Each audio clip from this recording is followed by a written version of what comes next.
I'm Nathan Hansen, and I extreme walk. Why do I extreme walk? Well, to be honest with you, it's all about the rush of going, 2-3 miles an hour down that sidewalk, just wind going through your hair, seeing the trees go by, it's all in that adrenaline rush that comes with that speed, that release of anxiety. I don't know, I'm just hooked on it, I started walking when I was about 1.5 years old. I really got to thank my parents for that, They taught me how to crawl, they taught me how to just, scoot along, if you will.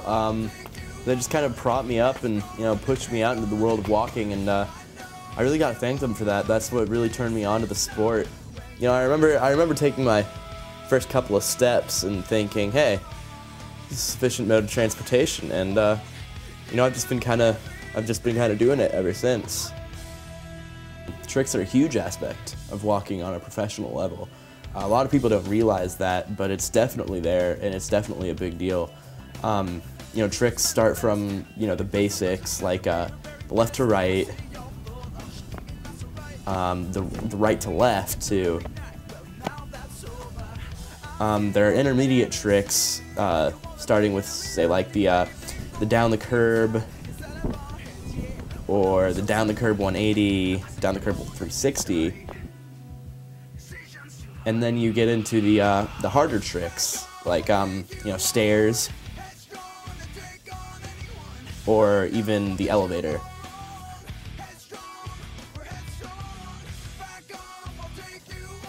Walking tournaments began for me at about age 5. My thought process on getting into the competitions is that, like, I've been walking for 4 years already. I thought I needed to up my game. You know what I'm saying? So my first competition was at a park in Iowa. We drove up there for it and stuff, and I remember the very first trick I ever did in a competition was a sidewalk to curb to sidewalk, and man, the crowd just went crazy because they thought I was, 5-year-old me, doing a sidewalk, curb to sidewalk. That was incredible. Equipment for professional walking include, the shoe. The shoes are, what protects your feet while you're walking, and other equipment that you use in walking would be things like the helmet. Safety is those safety equipment's very important. If you don't go without it, then you can get really injured, like I did back in '93. I had an accident, if you will.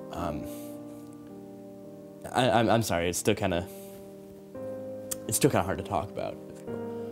And so basically, I wasn't wearing my shoes, and I wasn't wearing my helmet, and I thought I'd just, be impulsive, and I went for this big line, and I really shouldn't have. I got hurt pretty bad.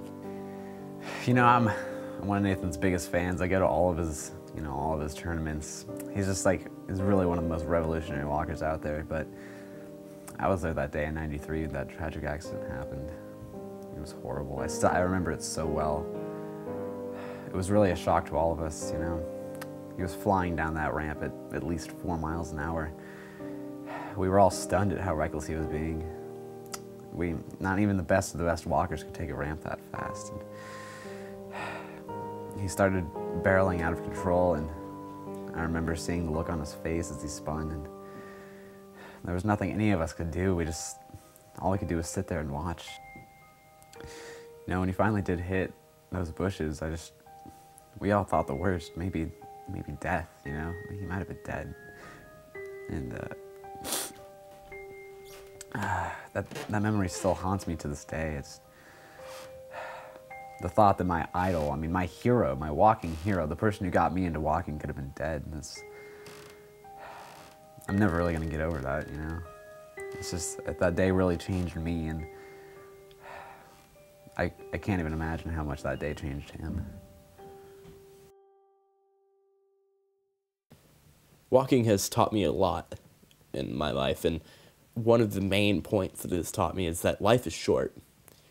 and you gotta live it, you know? And I think walking is the best way for me to live it. Despite all the dangers and the risks of extreme walking, I feel like it's all worth the while in the long run. Or sorry, the long walk.